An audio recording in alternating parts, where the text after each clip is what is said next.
Dwishojoyee. I just finished my 12th grade, ISC 2022.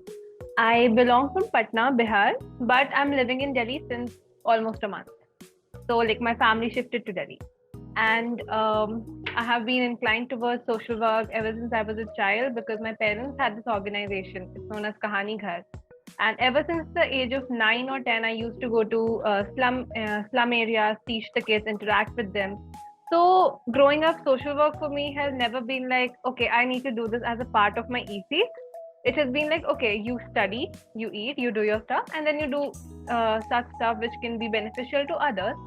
And that's how my life had been till 10th grade, when I actually got the idea that, okay, I have found my niche, which is like climate justice. And that's when I came up with the soft movement. And right now we are in 17 cities. The soft movement is in 17 cities, over 30 members. And one of our major projects is the paper bag project, via which we have upcycled about 10,000 newspaper bags and replaced so much of plastic bags. And we do it through our model wherein we approach school students and we take a seminar on how you can beat plastic pollution, what are the harms, etc. And then we move on to the workshop phase, wherein they learn the skill set for making a paper bag and thereby contribute towards beating plastic pollution. So that's that. And yeah, recently I got recognized as an Ashoka Fellow, a global changemaker, and I was also a part of the WILAC Fellowship. I see that your inspiration for social work comes from your parents. Exactly. Right? So how do you think that has changed you or helped you shape your profile given with respect to your peers? Like I told you, a lot of times, and with, okay, I do not want to call out to anyone or any person who does social work for the sake of, I could put that on my resume for my college application, because that's fine. Even if somebody does that for a resume building, it's okay, because 2 hours of social work is being done, be it for the resume, be it for anything. So अच्छा काम जब तक हो रहा है, it's all good. But for me, that was not the beginning point. For me, it was it's something which came as very I'm not getting a word for it, but it was something very normal for me. It was never like, oh, I'm doing social work when I interact with these people. It had always been, it came very naturally to me because I was introduced to it at the age of 9 or 10. So, and also that's the reason I have this thing in me right now, that I do not want to do it for the sake of getting a certain accolade or putting it on my or a certain certificate. It comes very naturally to me, and all thanks to my parents. So that's something which maybe differs me from a lot of my peers who started this as a school project, but then they found their calling and now they are full-fledged activists or change makers.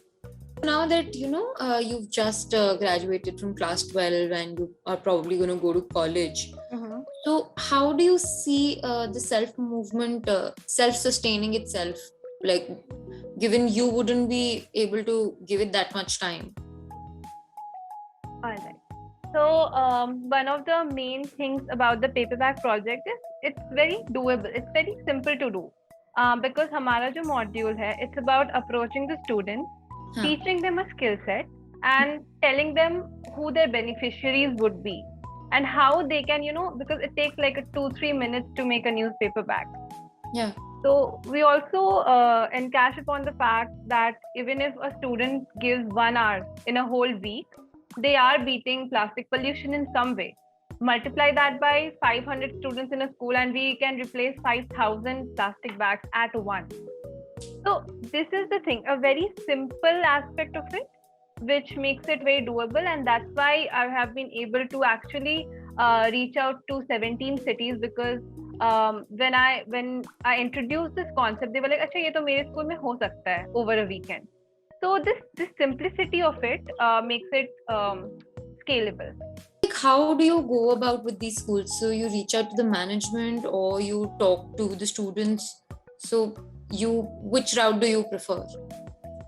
I prefer both, because a lot of times it's easier to approach the management and go through the top to bottom aspect of doing things. But a lot of times we have had student groups come up to us and tell us that this is something we like, why don't you do it at our school? So then we make them ambassadors for their own school and they initiate the idea. So both ways works for me. I prefer both. A school, they have this over the weekend, they make all of these paper bags, and then these student volunteers, like how does this reach to the end vendors?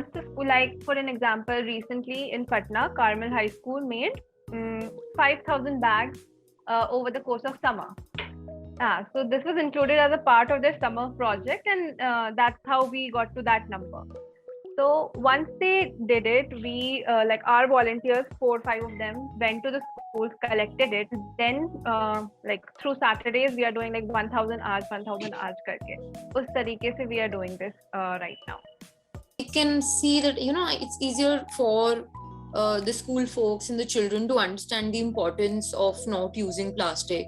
But did you face any issue convincing the vendors? Because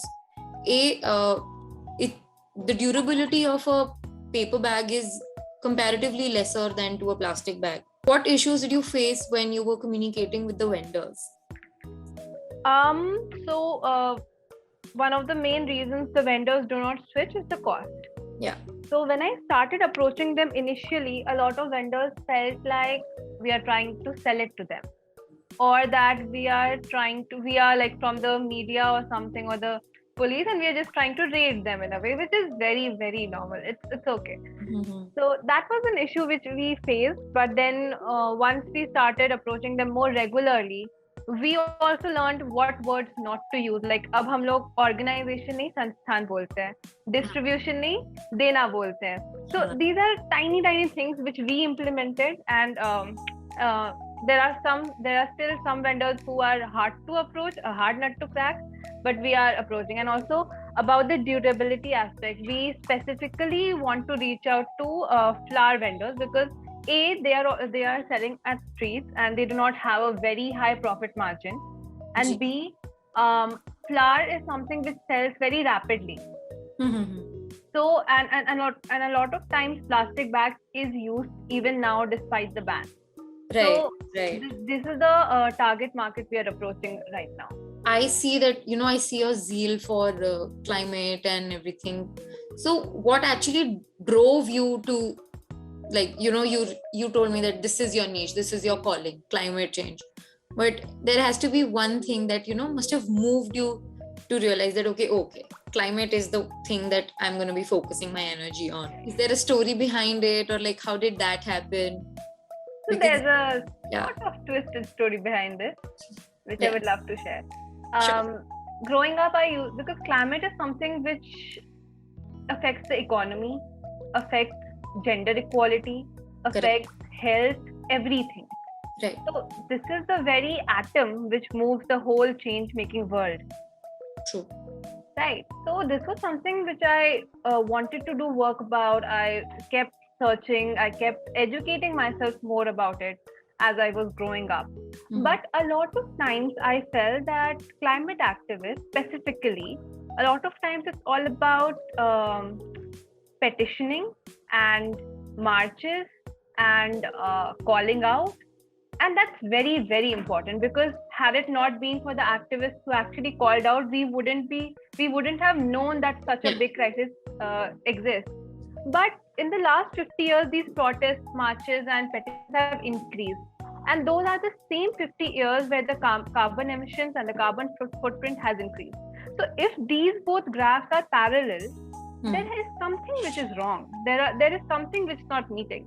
And I discovered that it's that a lot of action is being talked, but a lot of action is not being taken. So a lot of young people right now know that climate crisis exists, pollution exists, and there have been hashtags and millions of shares on hashtags. But I don't think that's going to solve it. It's, even if you put a hashtag, there's a carbon footprint for it. So if you put a hashtag beneath your photo that I support something, and you're actually sitting in your air-conditioned room, and ACs are very important, I believe, but there are a lot of comforts of life which we cannot let go at the moment because there are not alternatives. but only petitioning is not going to solve the crisis. And a lot of times people do not take action because they feel बहुत ज़्यादा करना होगा या बहुत ज़्यादा cost effective नहीं है. Because if even like if the population wants to switch to non-air conditioned houses, there's a cost they have to pay. Right. So to build a house which is efficient enough to let the air energies flow and keep it cool, उससे सस्ता AC है and time efficiency.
So we cannot